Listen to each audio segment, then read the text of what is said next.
Alors, je suis Pascal Rambert.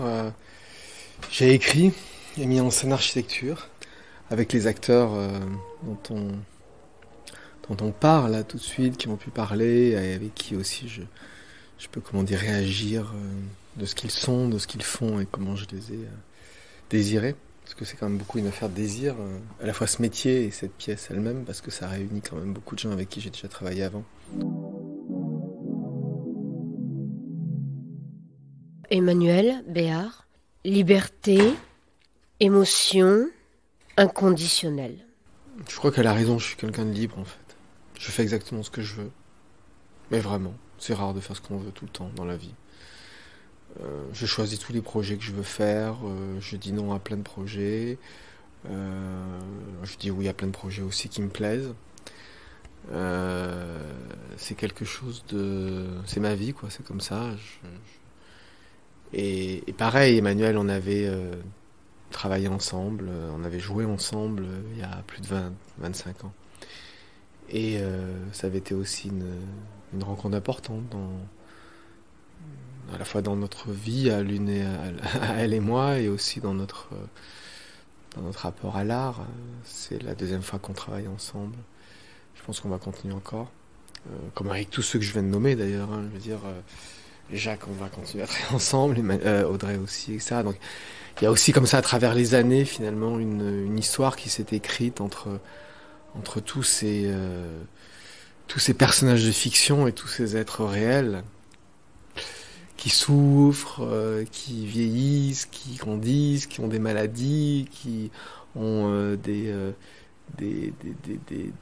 attentes, la vie quoi. Et souvent, moi, c'est vrai qu'en effet, j'écris jamais des choses biographiques, jamais. Mais c'est aussi un peu notre histoire depuis quelques années. Quand on regarde les pièces qu'on a fait ensemble, notamment aussi répétition avec Emmanuel Béard, presque les rôles se poursuivent, se continuent. Et moi aussi, je suis un inconditionnel d'Emmanuel. Pascal Rénéric, violence, vitalité, effroi. Il est avec nous, il vient de cette manière de rentrer dans la compagnie, enfin la grande compagnie, qui est pas du tout une compagnie aux portes fermées, dans lesquelles on enferme les gens, et qui viennent, qui rentrent et qui repartent. Mais on s'était dit du fait que Denis Podalides, en étant au Français, c'est toujours un peu compliqué, il tenait vraiment à être dans le projet, il voulait vraiment être là, etc. Et en même temps, on savait très bien en amont qu'il pourrait pas faire toutes les dates comme on dit, mais donc très vite on s'est dit on va avoir quelqu'un en alternance. Et il m'a parlé de Pascal, moi je l'avais vu ici d'ailleurs, et c'est quelqu'un de voilà. Alors là c'est une vraie découverte pour moi. C'est une personne que j'aime beaucoup aussi. Il parle de violence, de vitalité et d'effroi, c'est beau. Je suis quelqu'un de très doux, mais je suis très violent dans ce que j'ai écrit. Des fois c'est doux, mais souvent c'est violent quand même. La vitalité, oui, parce que sinon je pourrais pas faire tout ce que je fais. Et voilà, la vitalité, c'est important. Quand t'as l'effroi...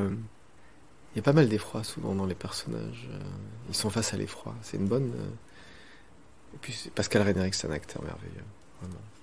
Alors, Jacques Weber, amour, générosité, précision. C'est une histoire ancienne, on se connaît depuis très longtemps, presque depuis 30 ans, mais on n'avait jamais pu travailler ensemble parce que voilà, les choses ne s'étaient pas présentées. Et en fait, Jacques, je l'ai beaucoup désiré... Depuis 4-5 ans, il est venu voir nos autres productions et il s'est toujours montré très, très affectueux, justement, très généreux. Et à un moment donné, je lui ai dit, écoute, faut qu'on arrive à se parler. C'est pas pour tout de suite, ça sera peut-être pendant 2 ans. Les projets toujours se montent avec beaucoup de temps à l'avance, etc. Donc, et je lui ai dit, écoute, voilà, je lui dis brièvement de quoi il s'agissait et justement le rapport a été disons presque tout de suite noué parce qu'en fait 2 ans après ou 2 ans et demi après il avait la pièce entre les mains et il n'y a pas eu une seule fois un moment où on s'est dit peut-être non, voilà. Donc il attendait comme je crois qu'on s'attendait en fait. Audrey Bonnet. Il y a Audrey Bonnet avec qui je travaille depuis presque 20 ans, pour qui j'ai écrit beaucoup de choses. Beaucoup de choses. C'est comme avec Stanislas Nordet. C'est vrai que notre rencontre à tous sur Clôture de l'amour a été décisive de beaucoup de choses dans notre travail, dans nos vies aussi. Ça a été quelque chose entre nous trois qui est extrêmement fort. On avait avec Audrey une sorte de premier émerveillement au Jeune Théâtre National. Je l'avais vu rentrer comme ça dans la pièce et on n'a pas travaillé tout de suite ensemble. Puis après, il est rentré à la Comédie Française. On a fait des projets au Français. Enfin, un projet au Français quand elle était. Après, quand elle en est sortie, tout de suite, on a recommencé à travailler ensemble.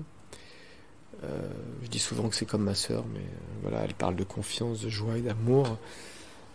Pour moi, la joie, c'est essentiel dans le travail. Moi, j'aime les gens avec qui je travaille, donc je suis pas quelqu'un qui râle ou qui dit, ou qui hurle sur les acteurs ou qui fait, c'est pas ma personnalité. Donc j'aime travailler dans la, comme ce qu'on dit un peu simplement dans la joie et la bonne humeur, c'est vrai, parce que c'est là-dedans que que mon cerveau se produit. Mon cerveau ne produit rien quand c'est dans le conflit. Il y a des gens qui travaillent très très bien dans le conflit, qui adorent ça, etc. J'ai jamais aimé ça, moi. C'est pas mon monde.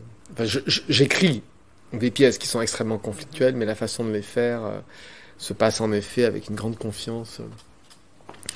Beaucoup de joie et beaucoup d'amour. Ça a été le cas d'architecture. Arthur Nosiciel, ami, chaman, théâtre. Arthur Nosiciel, le directeur du TNB, il parle d'amis, de chaman et théâtre, évidemment. On est très amis.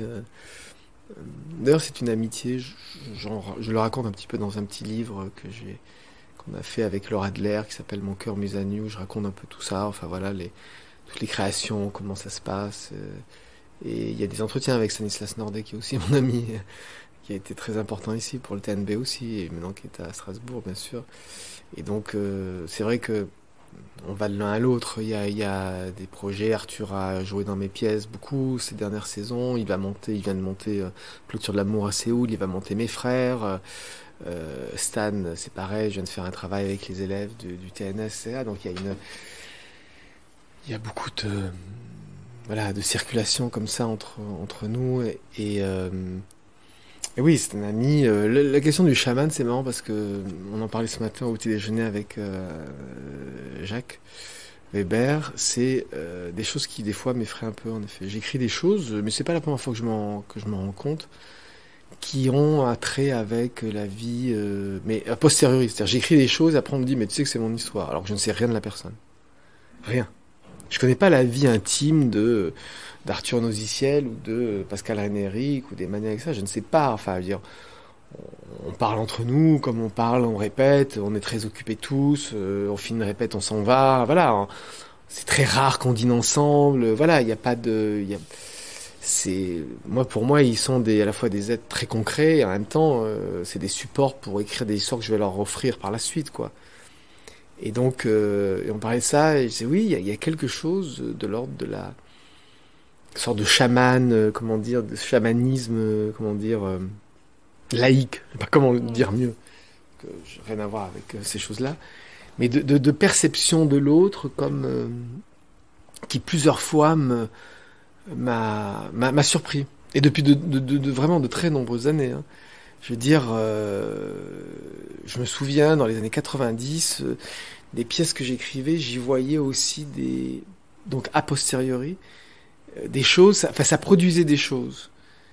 Ça produisait des choses sur mon entourage, mais c'est vraiment le pouvoir de la littérature, hein.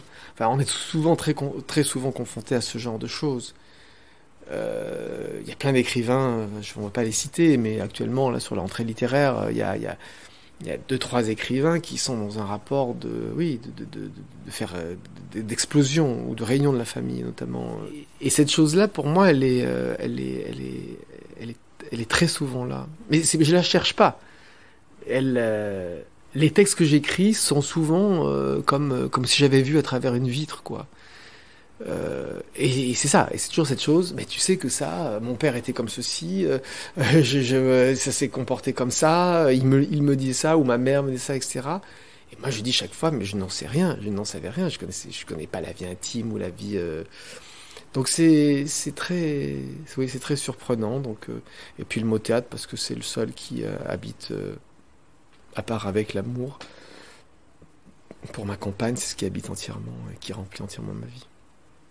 Et sans doute notre vie à nous tous. Parce que tous les gens avec qui on travaille sont tous des gens qui sont remplis de cet art-là, ça c'est sûr.